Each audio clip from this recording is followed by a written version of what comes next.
Hello, soulmates. Welcome back to my YouTube channel. And if you're new to this channel, you're very much welcome.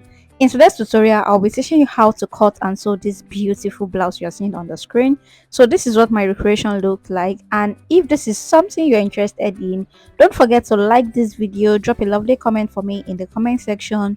Please share this video with your friends and family, and also subscribe to this channel. Without wasting much time, let's get right into the tutorial. So guys, let's start with the pattern drafting. So this is my pattern paper for the front, and this is folded into two. And let me tell you the lines that I mark out on this pattern paper. So that's my shoulder. So this line here is my upper bust, or you can call it the chest line, like the chest line or the upper bust. So the next line there is my armhole line. This is my bust line. This is my under bust line. This is my waistline, and this is my blouse length. So I'll tell you the length I'm working with for this blouse. So when you fold your pattern paper like this, make sure that there is still excess at the lower part, because there will still be an extension, about 4 inches extension below the blouse length. So make sure you have extension at the edge over there. So now let's start drafting. So you measure your bust span. So my bust span, the bust span that I'm working with is almost 8. So my bust span is 7.5. So divided by 2, I have 3 and 3/4. So I'll just keep marking that from the bust line down to the blouse length. So after that, I'll go ahead and draw a line below the bust line. So this line is 3/4 inches below the bust line, just 3/4 inches below. So it's time to tighten our under bust. So I'm taking 1 1/4 at the under bust and half at this other side. At the waist area, I took 1. So at the under bust, 1 1/4, and at the waist, I took 1. So at the blouse length also, I'm taking 1 at this armhole side, that is the side, and at the center front, I'm taking ½ inch. So this is what I have. So after that, I'll go ahead now and connect the under bust to that line below the bust line. Then I'll connect this with the straight part of my French curve like this. So after that, it's time to extend this line upwards. So before we do that, I will measure my neckline first. So the neckline I want to use is 3.5. I'll measure 3.5. If you don't know, we are making a classic princess that's bustier. So that's what we are making. So I'll measure the 3.5 inches, and whatsoever I have left at this shoulder, I will divide it by 2, then I will connect it. So I'm extending this point to this point here. So this is what I did. I just extended it up to the shoulder like this. So the next thing I will do now is to tighten my chest line, that's the upper bust. So I'll tighten this, and for me to tighten this, I'll just take ½ inch on both sides at the upper bust area. That is the upper bust line. I'll take ½ inch on both sides. So you connect the point together just like this. So for this side, I use the straight part, while for this other side, please use the curved side to connect the point together. So the next thing now I will do is just to extend this line to the shoulder area, just straight up like this. So whatever we take out here, we'll be adding it back. So we'll still add it back. So now the next thing I want to do is to measure how deep I want the neckline to be. So I don't want the neckline to be getting to this chest line, so I went up by 1 inch at the chest area. So I don't want the neckline, like if you look at the neckline, is an asymmetric neckline, so I don't want it to be getting to the chest line because it will be exposing the bust. So that's why I went up by just 1 inch. So guys, at this extension here, I want to blend it in, because if you look at this line right now, it's bent kind of, so I want to blend this part in. So that was what I did. So I've blended this part in, and let me use my marker to just roll out all those lines so that it can be more visible for you to see.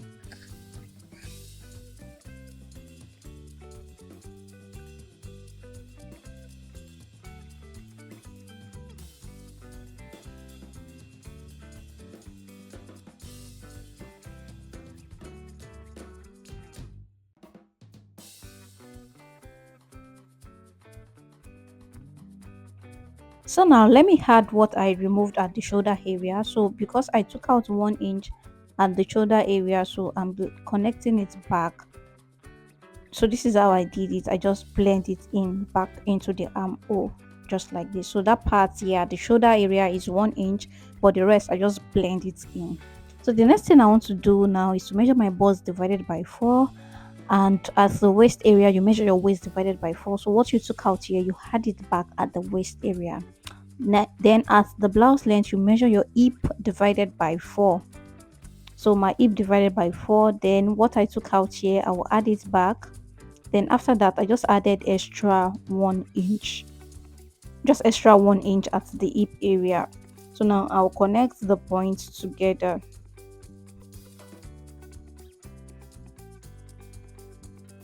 So now I'll take my bust dart. So the difference between my half length for the front and the back is 1 inch. Sometimes it can be more than this, so whatever yours is, just take it out as the bust area. So guys, let's work on the extension that we'll be doing at the blouse length. So I'll be adding extra 4 inches extension here, then I'll be ruling a line. So I'm doing all this because I want to transfer these lines to the other side, so I'll be using my tracing wheel to transfer that. So let me just do all this.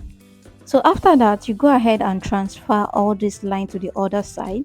Now we are working with an asymmetric hemline and a neckline, so we have to transfer every point to the other side. So what I did next was the curve at this blouse area, so I will show you what I did very soon.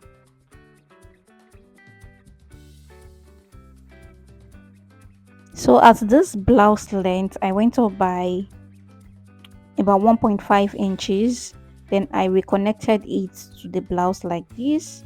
So I'll be transferring that point also. So that's just what I did. So I'll transfer everything I have showing on this part, I'll transfer it to the back. So after you open up your pattern paper, just use your pencil or your marker to just rule out all the lines. So you rule out everything that you have there.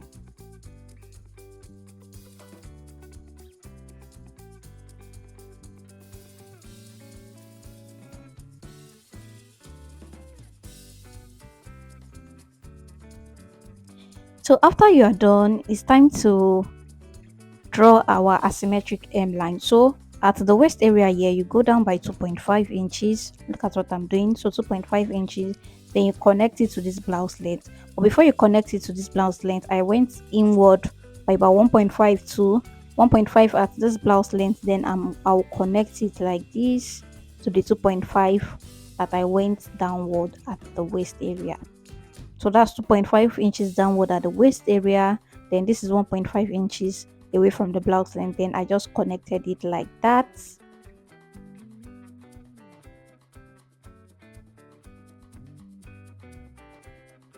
So now the next thing I will do now is to fold in these darts that I have here.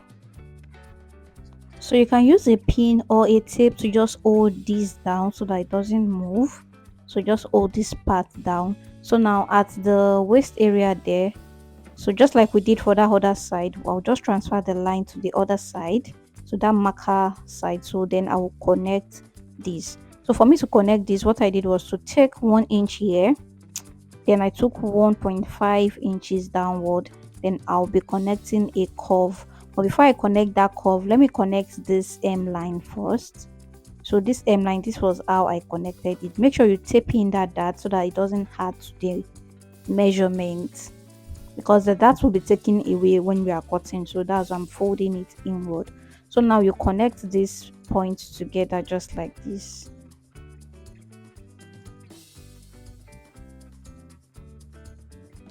So after that, for this side here, so see the way I'm placing my French curve, then from that point there I'll just connect it to capture all these other points that I took out.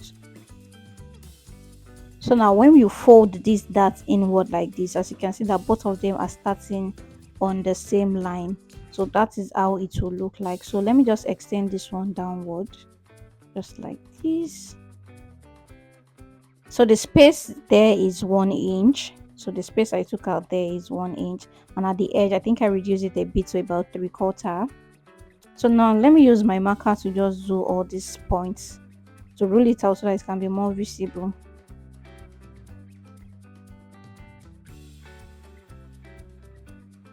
So this is what it is looking like. So let's move to the neckline.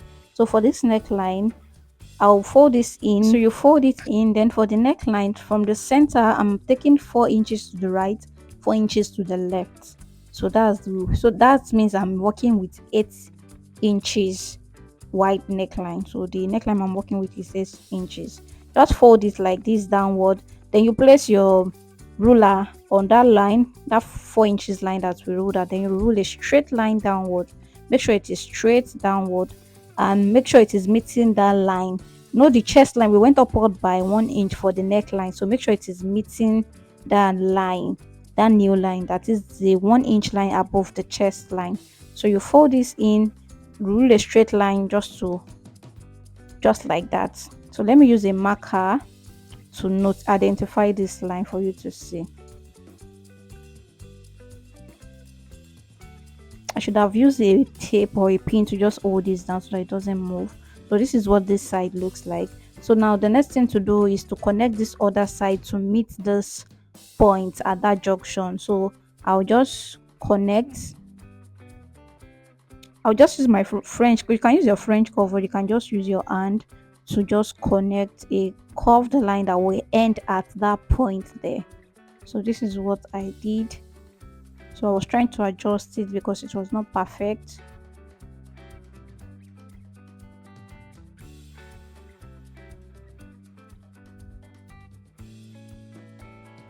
So this is what the neckline now looks like. So I'll go ahead and just cut this side away. So for this smaller side, this yoke side, make sure that you fold this in so that when you want to cut it on the fabric, you don't make mistake. So I'm using a pin to hold it down so that I'll just cut it together. So let's go ahead and cut our pattern. Make sure you note all the parts you should cut away and all the parts you should leave so that you don't make any mistake.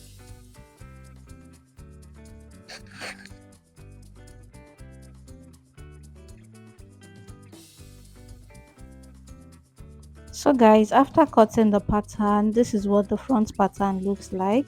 So this is what it looks like, and this is perfect. So we'll go ahead now and cut the back pattern.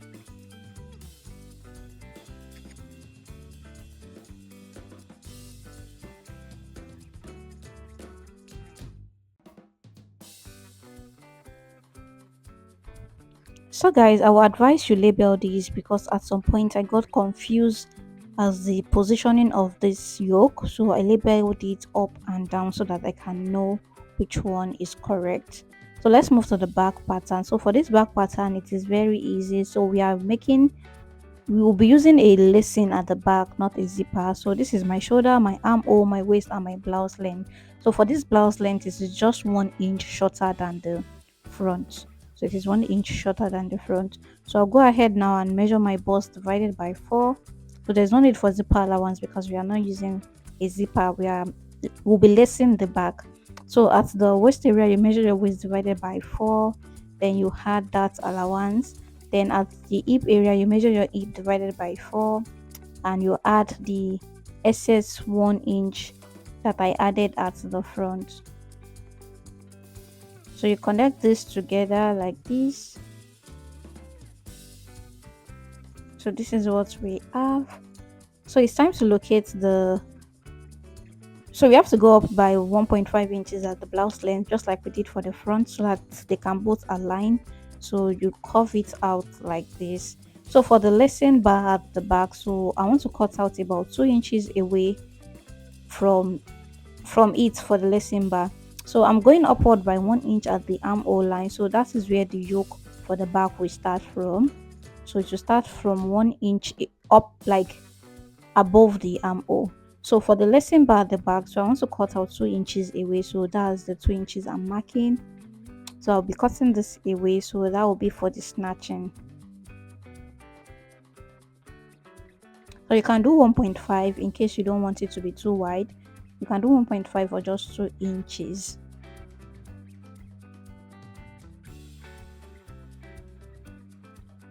So the next thing I want to take now is the dart. So I'll just measure what I have left and I'll divide it by 2. Then I will take the dart. So I'll just measure what I have left here, divide by 2. Then I will take the dart from there.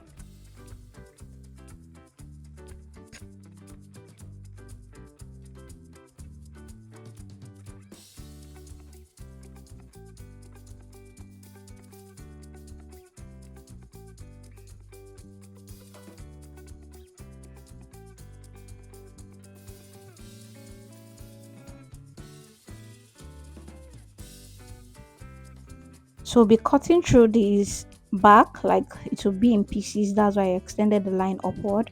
So for the neckline of the back also, we use 4 inches for the front, so the wideness will also be 4 inches at the back. And for the neck depth that I'm using at the back, it is 1 inch. So I'll be making a design at the yoke area. So I'm taking out 1 inch first. Then after that, I'll go down by 2 inches from that neckline. Then I will reshape it. So you see what I will do now. So I'll go down by about 2 inches from this neck area. Then I'll reshape it. So for you to reshape it, you can just measure like this. So what I did was to measure about 2 inches away from the lacing bar. So that marker line there, so I measured 2 inches away from that line. So I measured 2 inches away from that line. So that is where I'll be connecting the yoke design I want to do for the back. So that's where it will be stopping. And please note the measurement so that when you want to fix the yoke to it, you won't get confused. So I will label this for you to see also. So I'll just draw this shape. So you can use any shape of your choice. You can reduce this, you can increase it, but this is what I'm working with. So let me use a marker to draw all this line out.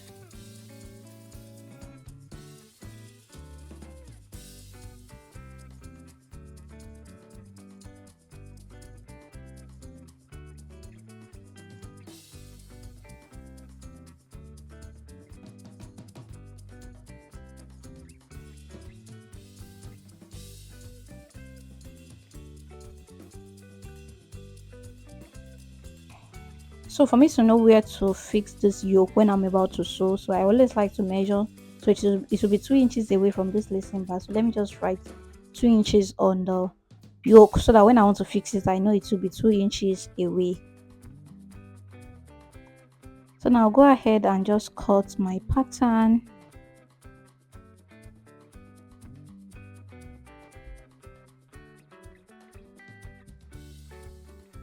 So after cutting, this is what I have. So it's now time to transfer this to the fabric. So because I don't want this video to be too long, so I will have to continue this in the next tutorial, that is the next video. So make sure you label your pattern, and this part may label it up and down because it can be confusing. So just label so that you can know. So now I've drafted all the patterns. So this is my sleeve pattern. This is just the regular sleeve pattern. I have a tutorial on the channel. If you need it, you can just let me know. And these are the front pattern we drafted earlier in this video. So thank you so much for watching. I will see you in the cutting and the sewing video. Bye.